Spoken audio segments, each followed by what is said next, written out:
Hello gamers, it's been a while. A lot happened this past month. The release date was finally announced, and the beta ended. So before the game release, let's talk about Endgame. Endgame means different things to different people. Personally, I consider any form of permanent, repeatable content Endgame. As an example, I consider farming artifacts and doing the Abyss as Genshin's Endgame. Do I enjoy it? No. But it's still the game's endgame, unfortunately. So what about Star Rail's endgame? It's good. Okay, disclaimer time. Everything in this video is based on content that's from the final closed beta of honkaistarrail. As a result, it's all subject to change. And also, Daed isn't the brightest lightbulb, so he probably got something wrong and spread misinformation on the internet. If he did, feel free to chastise him and call him an idiot.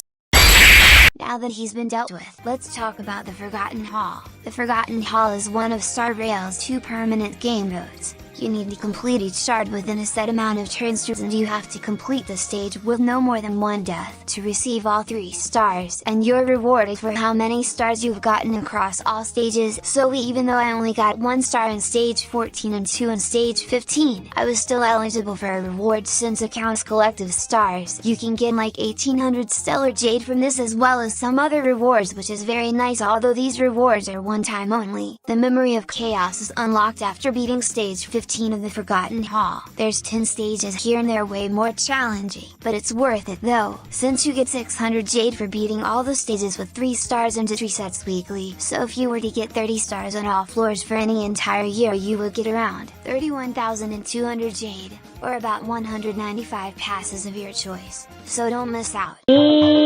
My opinion on the Forgotten Hall is the same as my opinion of the Spiral Abyss 2 years ago, which is, wow, this is a fun and challenging game mode. I sure hope it doesn't become an insufferable chore.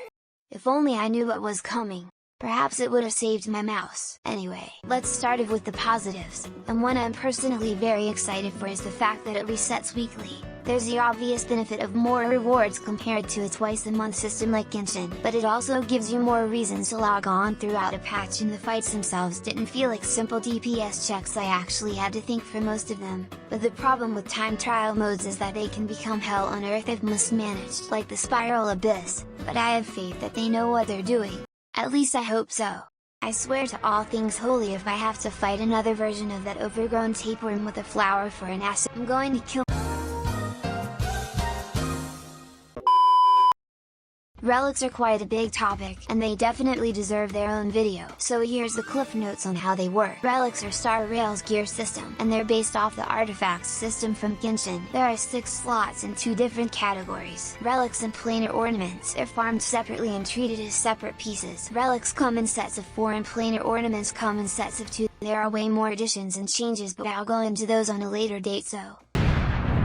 And my first impressions of the system is that it's okay. All the improvements will definitely help you more in the mid-game, since they help you complete relic sets and give the main stats you need, but they don't do anything about sub-stats, which was my main issue with artifacts, because look at this goblet and tell me you don't feel the disappointment seething out of it. Maybe they'll add something to help with that later on, or maybe the issue won't be as bad as it is in Genshin.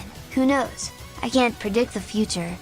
The Simulated Universe is the other permanent game mode, and it also serves as the method of farming planar ornaments, which are a part of the Relics system. You select a world and go through multiple floors, fighting enemies and mini-bosses while also unlocking buffs, until you reach the final floor where you have to fight against a multi-base boss who rocks your shit unless you have a specific blessing that counters their entire gimmick, making the fight an absolute cakewalk. That could also work. The way rewards work is through a point system. You get points from completing a run of a world, with higher difficulty stages giving more points. Points are cumulative, so you can just do one world a bunch of times and still get all the rewards, which reset weekly.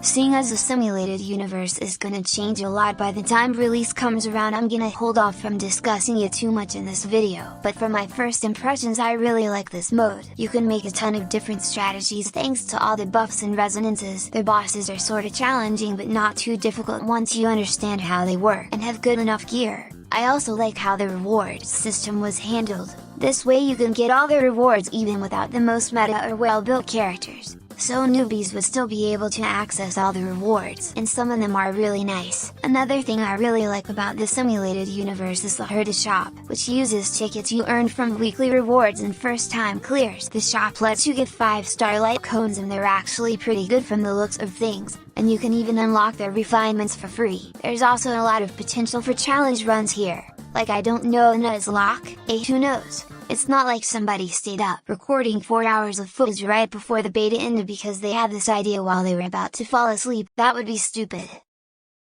Most if not all of my opinions in this video will probably change once the final release comes around, but that's to be expected. It's a beta of course, and we already know the simulated universe is getting a pretty big overhaul, so there's probably way more changes in store for us during the release of the game. And on the topic of the game's release, it's insane how close we are to it, and I can't wait to rail some stuff that doesn't sound right. I can't wait to play it with the rest of you goobers. Goodbye for now.